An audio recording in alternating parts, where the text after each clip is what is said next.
Sociology of religion is the study of the beliefs, practices and organizational forms of religion using the tools and methods of the discipline of sociology.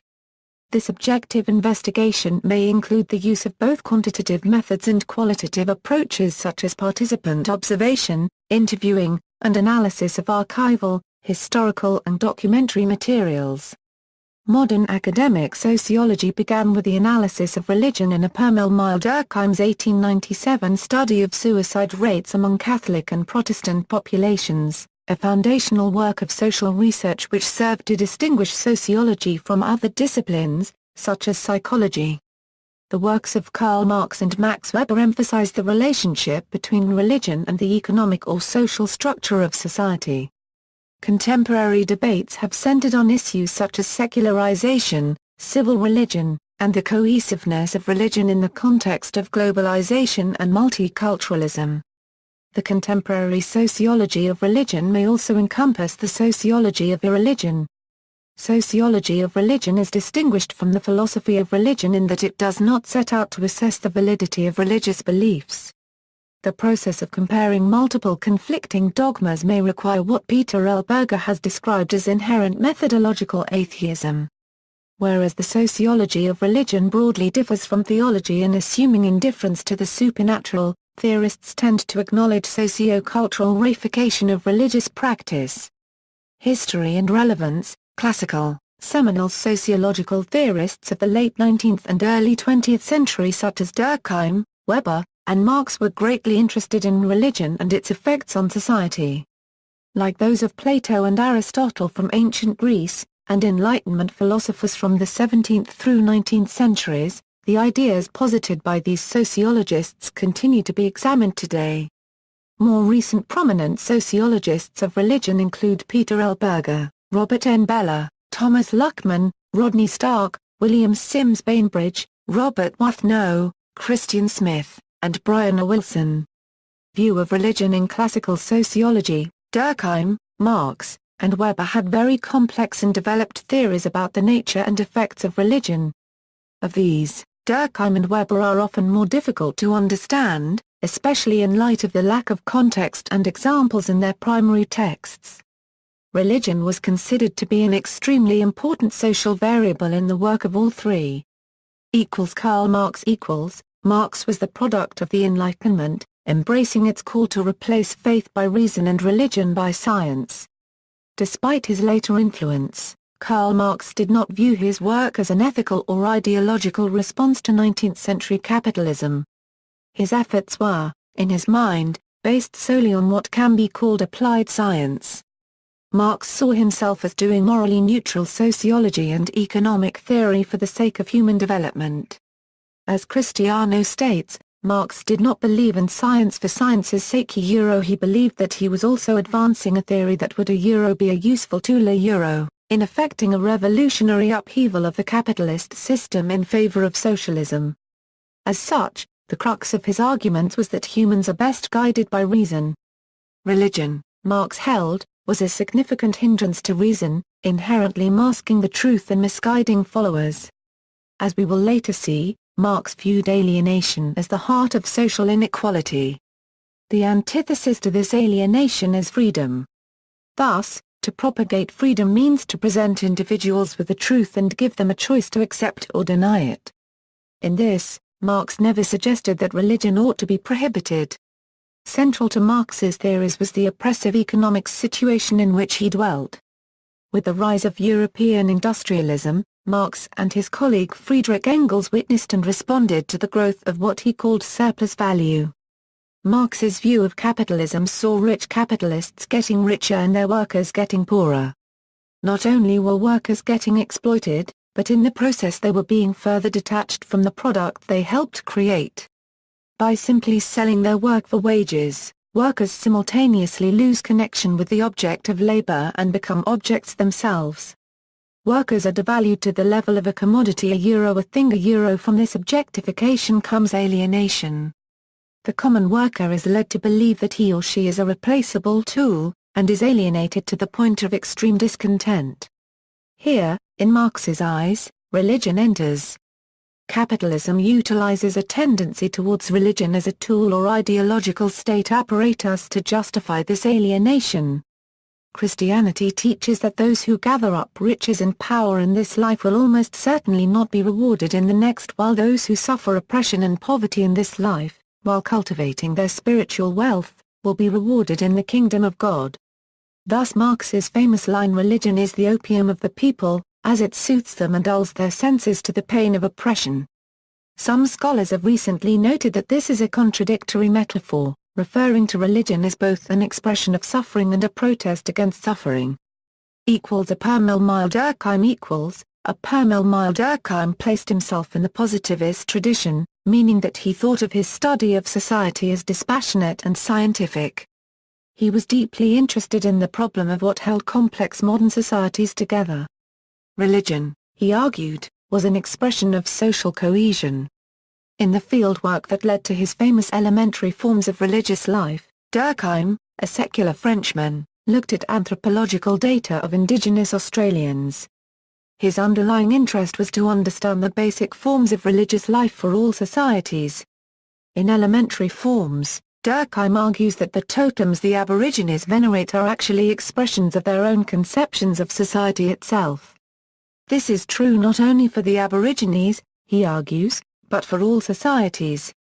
Religion, for Durkheim, is not imaginary, although he does deprive it of what many believers find essential. Religion is very real. It is an expression of society itself, and indeed, there is no society that does not have religion. We perceive as individuals a force greater than ourselves, which is our social life, and give that perception a supernatural face. We then express ourselves religiously in groups, which for Durkheim makes the symbolic power greater. Religion is an expression of our collective consciousness, which is the fusion of all of our individual consciousnesses, which then creates a reality of its own.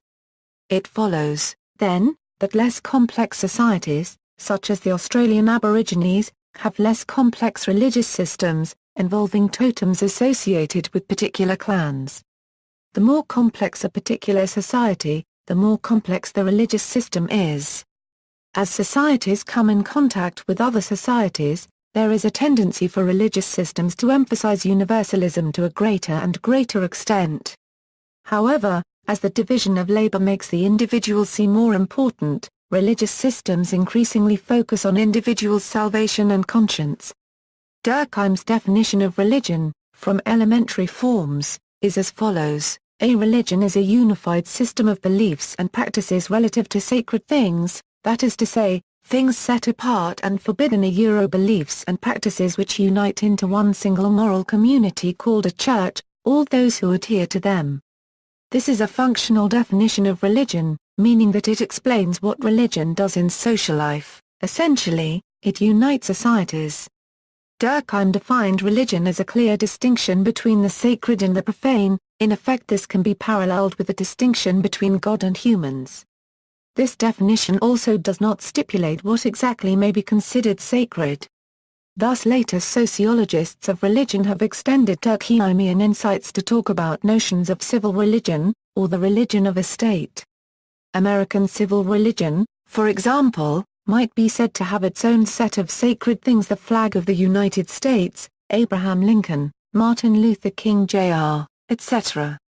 Other sociologists have taken Durkheim's concept of what religion is in the direction of the religion of professional sports, the military, or of rock music. Max Weber Max Weber published 4 major texts on religion in a context of economic sociology and his rationalization thesis, The Protestant Ethic and the Spirit of Capitalism, The Religion of China, Confucianism and Taoism, The Religion of India, The Sociology of Hinduism and Buddhism, and Ancient Judaism. In his sociology, Weber uses the German term Verstehen to describe his method of interpretation of the intention and context of human action. Weber is not a positivist in the sense that he does not believe we can find out facts in sociology that can be causally linked. Although he believes some generalized statements about social life can be made, he is not interested in hard positivist claims, but instead in linkages and sequences, in historical narratives and particular cases. Weber argues for making sense of religious action on its own terms.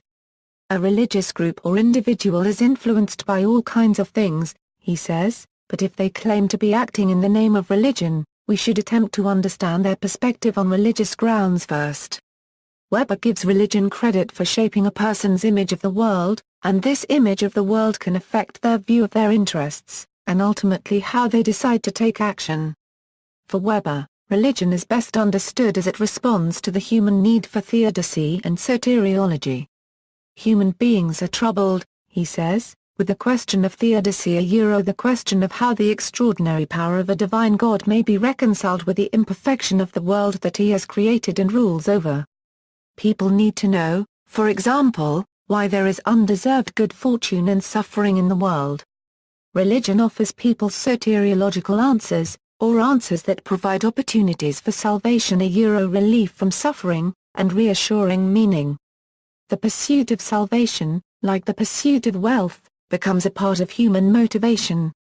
Because religion helps to define motivation, Weber believed that religion actually helped to give rise to modern capitalism, as he asserted in his most famous and controversial work, The Protestant Ethic and the Spirit of Capitalism. In The Protestant Ethic, Weber argues that capitalism arose in Europe in part because of how the belief in predestination was interpreted by everyday English Puritans. Puritan theology was based on the Calvinist notion that not everyone would be saved. There was only a specific number of the elect who would avoid damnation, and this was based sheerly on God's predetermined will and not on any action you could perform in this life. Official doctrine held that one could not ever really know whether one was among the elect. Practically, Weber noted, this was difficult psychologically. People were anxious to know whether they would be eternally damned or not. Thus Puritan leaders began assuring members that if they began doing well financially in their businesses, this would be one unofficial sign they had God's approval and were among the saved, but only if they used the fruits of their labor well. This, along with the rationalism implied by monotheism, led to the development of rational bookkeeping and the calculated pursuit of financial success beyond what one needed simply to live, and this is the spirit of capitalism. Over time, the habits associated with the spirit of capitalism lost their religious significance, and rational pursuit of profit became its own aim.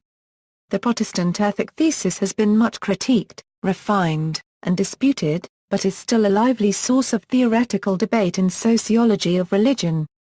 Weber also did considerable work in world religions, including Hinduism and Buddhism. In his magnum opus Economy and Society, Weber distinguished three ideal types of religious attitudes: 1. World-flying mysticism, 2. World-rejecting asceticism, 3. Inner worldly asceticism. He also separated magic as pre-religious activity. Symbolic anthropology and phenomenology. Symbolic anthropology and some versions of phenomenology argue that all humans require reassurance that the world is a safe and ordered place. That is, they have a need for ontological security. Therefore, all societies have forms of knowledge that perform this psychological task. The inability of science to offer psychological and emotional comfort explains the presence and influence of non-scientific knowledge in human lives, even in rational world. Functionalism. Unlike symbolic anthropology and phenomenology, functionalism points to the benefits for social organization which non-scientific belief systems provide and which scientific knowledge fails to deliver. Belief systems are seen as encouraging social order and social stability in ways that rationally based knowledge cannot.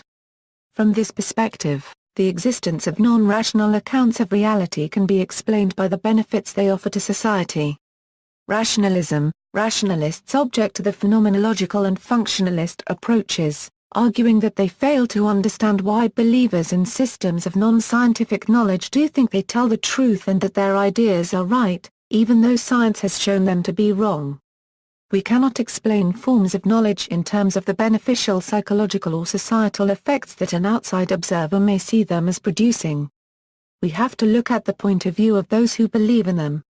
People do not believe in God, practice magic, or think that witches cause misfortune because they think they are providing themselves with psychological reassurance, or to achieve greater cohesion for their social groups. They do so because they think their beliefs are correct, that they tell them the truth about the way the world is. 19th-century rationalist writers, reflecting the evolutionist spirits of their times, tended to explain the lack of rationality and the dominance of false beliefs in pre-modern worlds in terms of the deficient mental equipment of their inhabitants. Such people were seen as possessing pre-logical, or non-rational, mentality. 20th-century rationalist thinking generally rejected such a view, reasoning that pre-modern people didn't possess inferior minds, but lacked the social and cultural conditions needed to promote rationalism. Rationalists see the history of modern societies as the rise of scientific knowledge and the subsequent decline of non-rational belief. Some of these beliefs, magic, witchcraft, had disappeared, while others, such as religion, had become marginalized. This rationalist perspective has led to secularization theories of various kinds. Typology of religious groups. One common typology among sociologists: religious groups are classified as ecclesias, denominations, sects, or cults. Note that sociologists give these words precise definitions which differ from how they are commonly used. In particular, sociologists use the words cult and sect without negative connotations, even though the popular use of these words is often pejorative. Research: in prosperous democracies, higher rates of belief in and worship of a creator correlate with higher rates of homicide, juvenile and early adult mortality, STD infection rates, teen pregnancy, and abortion. As the author Stephen Law paraphrases in his book War for the Children's Mind, the most theistic prosperous democracy, the U.S., is exceptional, but not in the manner Franklin predicted. The United States is almost always the most dysfunctional of the developed democracies, sometimes spectacularly so. The view of the U.S. as a shining city on the hill to the rest of the world is falsified when it comes to basic measures of societal health. The study also notes that it is the more secular, pro-evolution societies that come close to cultures of life. The authors conclude that the reasonable success of non-religious democracies like Japan, France and Scandinavia has refuted the idea that godless societies suffer disaster. They add contradicting these conclusions requires demonstrating a positive link between theism and societal conditions in the First World with a similarly large body of data, a doubtful possibility in view of the observable trends. BBC News reported on a study that attempted to use mathematical modeling to predict future religious orientations of populations. The study suggests that religion is headed towards extinction in various nations where it has been on the decline: Australia, Austria, Canada, the Czech Republic, Finland, Ireland, the Netherlands, New Zealand and Switzerland. The model considers, not only the changing number of people with certain beliefs, but also attempts to assign utility values of a belief as per each nation. Secularization and civil religion. In relation to the processes of rationalization associated with the development of modernity, it was predicted in the works of many classical sociologists that religion would decline. Despite the claims of many classical theorists and sociologists immediately after World War II, many contemporary theorists have critiqued secularization thesis, arguing that religion has continued to play a vital role in the lives of individuals worldwide.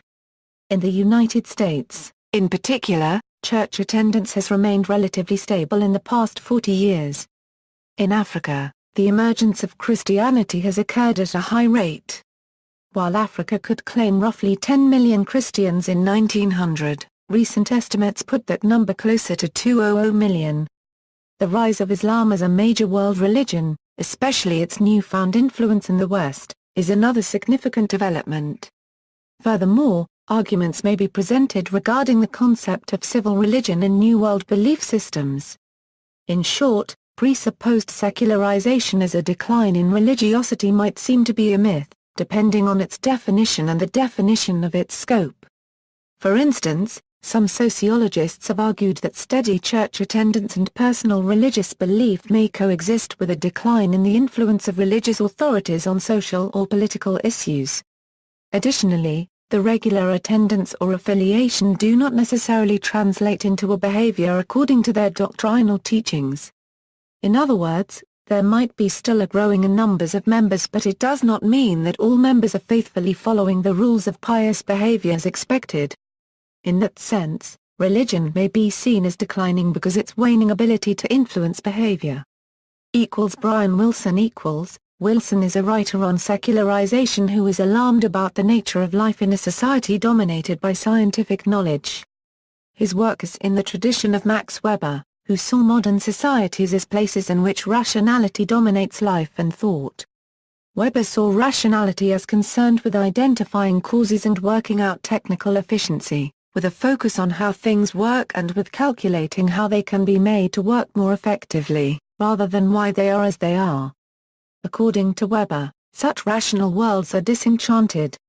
Existential questions about the mysteries of human existence, about who we are and why we are here, have become less and less significant. Wilson insists that non-scientific systems, and religious ones in particular, have experienced an irreversible decline in influence. He has engaged in a long debate with those who dispute the secularization thesis, some of which argue that the traditional religions, such as church-centered ones, have become displaced by an abundance of non-traditional ones, such as cults and sects of various kinds. Others argue that religion has become an individual, rather than a collective, organized affair. Still others suggest that functional alternatives to traditional religion, such as nationalism and patriotism, have emerged to promote social solidarity. Wilson does accept the presence of a large variety of non-scientific forms of meaning and knowledge, but he argues that this is actually evidence of the decline of religion. The increase in the number and diversity of such systems is proof of the removal of religion from the central structural location that it occupied in pre-modern times. Ernest Gellner Unlike Wilson and Weber, Gellner acknowledges that there are drawbacks to living in a world whose main form of knowledge is confined to facts we can do nothing about and that provide us with no guidelines on how to live and how to organize ourselves. In this regard, we are worse off than pre-modern people, whose knowledge, while incorrect, at least provided them with prescriptions for living.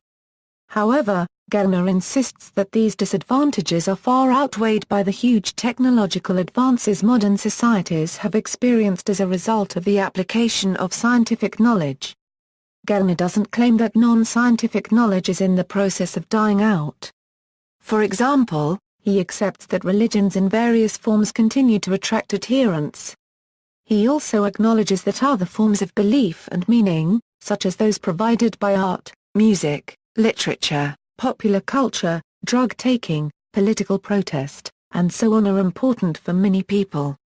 Nevertheless, he rejects the relativist interpretation of this situation, that in modernity, scientific knowledge is just one of many accounts of existence, all of which have equal validity.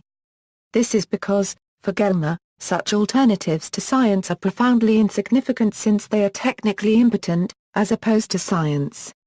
He sees that modern preoccupations with meaning and being as a self-indulgence that is only possible because scientific knowledge has enabled our world to advance so far. Unlike those in pre-modern times, whose overriding priority is to get hold of scientific knowledge in order to begin to develop, we can afford to sit back in the luxury of our well-appointed world and ponder upon such questions because we can take for granted the kind of world science has constructed for us. Michel Foucault Foucault was a post-structuralist who saw human existence as being dependent on forms of knowledge, discourses that work like languages. Discourses define reality for us. In order to think at all, we are obliged to use these definitions. The knowledge we have about the world is provided for us by the languages and discourses we encounter in the times and places in which we live our lives. Thus, who we are, what we know to be true, and what we think are discursively constructed. Foucault defined history as the rise and fall of discourses. Social change is about changes in prevailing forms of knowledge. The job of the historian is to chart these changes and identify the reasons for them. Unlike rationalists, however, Foucault saw no element of progress in this process. To Foucault, what is distinctive about modernity is the emergence of discourses concerned with the control and regulation of the body. According to Foucault, the rise of body-centered discourses necessarily involved a process of secularization. Pre-modern discourses were dominated by religion, where things were defined as good and evil, and social life was centered around these concepts. with the emergence of modern urban societies, scientific discourses took over, and medical science was a crucial element of this new knowledge. Modern life becomes increasingly subject to medical control, the medical gaze, as Foucault called it. The rise to power of science, and of medicine in particular, coincided with a progressive reduction of the power of religious forms of knowledge. For example, normality and deviance became more of a matter of health and illness than of good and evil, and the physician took over from the priest the role of defining, promoting, and healing deviance. Globalization. The sociology of religion continues to grow throughout the world, attempting to understand the relationship between religion and globalization. Two older approaches to globalization include modernization theory, a functionalist derivative, and world systems theory, a Marxist approach. One of the differences between these theories is whether they view capitalism as positive or problematic. However, both assume that modernization and capitalism would diminish the hold of religion. To the contrary, as globalization intensified, many different cultures started to look into different religions and incorporate different beliefs into society. New interpretations emerged that recognize the tensions. For example, according to Paul James and Peter Mandaville, religion and globalization have been intertwined with each other since the early empires attempted to extend their reach across what they perceived to be world space. Processes of globalization carried religious cosmologies including traditional conceptions of universalism to the corners of the world, while these cosmologies legitimated processes of globalization. This dynamic of interrelation has continued to the present, but with changing and sometimes new and intensifying contradictions. See also. References. Further reading Bastien, Jean-Pierre. Le Protestantisme en arme. Copyright Rick Latine, Une approche socio-historique, in series, Histoire sociale. Copyright tar. Copyright, number 27. Geneve, A Permilditions Labor Fides. 324 p. ISBN 2-8309-0684-5. Alternative ISBN on back cover, 2-8309-0687-X, Cristiano, Kevin J., et al. Sociology of Religion, Contemporary Developments, Lanham, Maryland, Rowman and Littlefield Publishers. ISBN 978-0-7425-6111-3, Clark, Peter B., The Oxford Handbook of the Sociology of Religion. Oxford, New York. Oxford University Press. ISBN 978-0-19-927979 Derrick, Christopher. Trimming the Ark, Catholic Attitudes and the Cult of Change. New York, P. J. Kennedy & Sons Vi, 154 p. Gellner, Ernest. Legitimation of Belief, Cambridge, Cambridge University Press, James, Paul. Mandaville, Peter. Globalization and Culture, Volume 2, Globalizing Religions. London, Sage Publications. Marx, Karl 1844. A Contribution to the Critique of Hegel's Philosophy of Right, Deutsche Franze Paragraph Ich habe 1/4 share, February. Swanson, Guy. Religion and Regime, A Sociological Account of the Reformation. Ann Arbor, Michigan University of Michigan Press. X. 295 p. Weber, Max, Sociology of Religion, Weber, Max. The Protestant Ethic and the Spirit of Capitalism. Los Angeles, Roxbury Company, 2002. ISBN 1-891487-43-4, Wilson, Brian. Religion in Sociological Perspective, Oxford, Oxford University Press. Notes.